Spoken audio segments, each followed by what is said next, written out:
Hello everyone, good morning, welcome back to my another new blog. আজকে সকাল থেকে ওয়েদারটা বেশ খানিকটা গরম। এবার যেন মনে হচ্ছে আস্তে আস্তে জাপানে গরমটা পড়তে চলেছে। আর এই যে সকালবেলা ঘুম থেকে উঠেই শুরু হয়ে গেছে আমার কাজকর্ম গোছানো। কদিন ধরেই সকালের দিকটাতে আমার একটু খুব চিড়ে খেতে ইচ্ছা করছে, চিড়ে দিয়ে দই দিয়ে মেখে খেতে।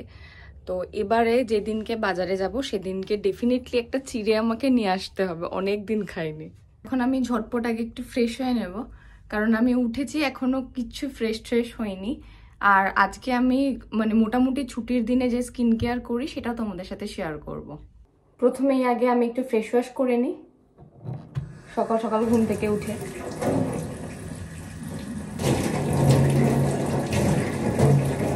মুখ একেবারে ঝকাঝক করে পরিষ্কার করে ফেলেছে।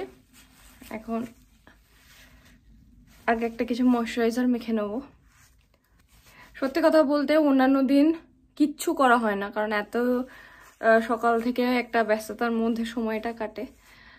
তো যার জন্য চেষ্টা করি যে ছুটির দিনগুলোতে যদি একটু হলেও স্কিন কেয়ার করতে পারি সেটা চেষ্টা করি, কারণ এমনিতেই তো চোখ মুখের অবস্থা ভীষণই খারাপ থাকে আমার, অন্যান্য ভিডিওতে তোমরা দেখোই। তাই অন্তত ছুটির দিনে একটু পরিপাটি হয়ে থাকার চেষ্টা করি। আমি জাপানে এসেও দেখেছি যে এই সেটাফিলটা এখানে বেশ ভালোই চলে। তো আমি দেশে থাকাকালীন জীবনেও এটা ইউজ করিনি, এই কোম্পানির প্রোডাক্ট, কিন্তু এখানে আসার পর আমি এখন ইউজ করছি। কিন্তু প্রোডাক্টটা সত্যি খুব ভালো, কারণ আমার স্কিনে ভালোভাবে শ্যুট হয়ে গেছে। আর না হলে আমার মুখের এই দুটো জায়গা লাল হয়ে যায় যদি কোনো ক্রিম আমার শ্যুট না করে, কিন্তু এটার ক্ষেত্রে দেখলাম যে সেরকম কিছু হয়নি, এটা ভালোভাবেই আমার স্কিনেতে শ্যুট করে গেছে।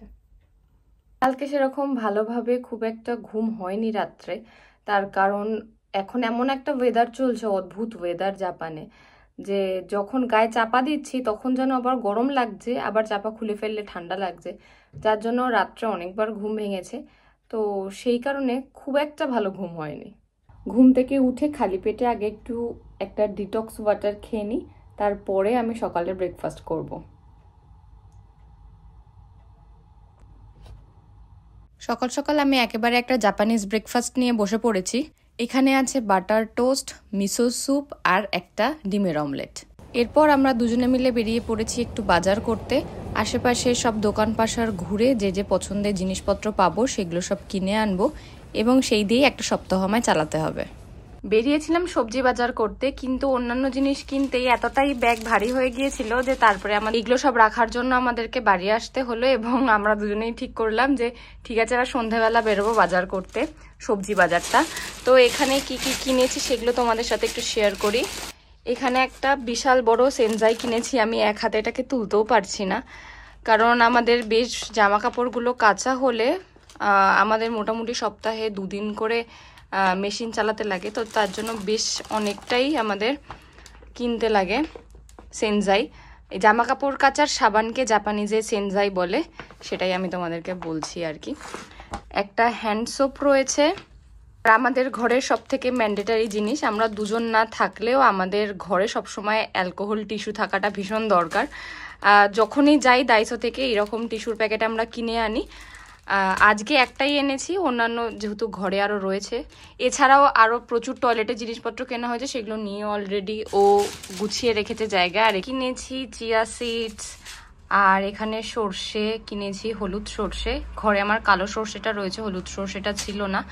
আর এছাড়া বেশ কিছু ফল কিনেছি, সেগুলো অলরেডি আমি ফ্রিজে ঢুকিয়ে দিয়েছি। আর এখানকার স্ট্রবেরিগুলো খেতে আমার এত ভালো লাগে, আমি আগে কিন্তু বাড়িতে একেবারেই স্ট্রবেরি খেতাম না, কারণ দেশের স্ট্রবেরিগুলো আমার একটু টক টক লাগতো, তো যার জন্য আমার একদম ভালো লাগতো না।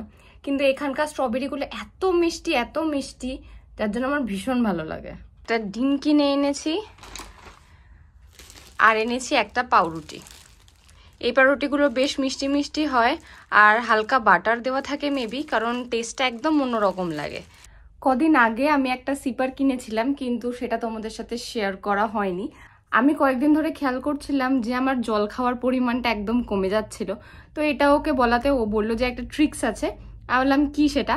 তখন ও বললো যে যদি কোনো নতুন জলের বোতল থাকে, ছোটবেলায় আমরা দেখা যেত যে সেই জলের বোতলে জল বেশি খেতাম, তো যার জন্য তাহলে তোমাকে একটা সিপার কিনে দিই, আর তাহলে তুমি সেই সিপারে জল বেশি করে খাবে। তো আমি ভাবলাম যে সত্যি এটা হয় নাকি, একবার ট্রাই করা যাক। কিন্তু দেখা গেল যে সত্যিই সিপারটা কেনার পর আমি জল খাওয়াটা অনেক বাড়িয়েছি। আমার এখন জল খেতে ভালো লাগে, অন্য কোনো টেস্ট হয় না জলের, ওরকম কোনো ব্যাপার নেই। কিন্তু তারপরেও নতুন জিনিস পেয়ে সবার ভালো লাগে, সেরকমই এই সিপারটা পেয়ে আমার ভীষণ পরিমাণে জল খাওয়াটা বেড়ে গেছে। ঠান্ডাটা যে কমেছে সেটা আমি আরো কিভাবে বুঝতে পারি জানো, যখন দেখি আমার ঘরের সামনের গাছগুলো ঠিক এতটা বড় হয়ে গেছে। বাড়িতে যাওয়ার আগেও ধনেপাতা বুনে দিয়ে গিয়েছিল, কিন্তু দেখো এই ধনেপাতাগুলো প্রায় 15 দিন 20 দিন থাকার কারণে এর মধ্যে ফুলও হয়ে গেছে, তাই এটা তো আর খাওয়া যাবে না। আর আমার এই ছোট্ট ফ্যামিলিতে যারা যারা রয়েছে তারা সবাই ভীষণ ভালো থাকো, অনেক আনন্দে থাকো, খুব আনন্দ করো, আর আমার ভিডিও এইভাবেই দেখতে থাকো আর ভালোবাসতে থাকো।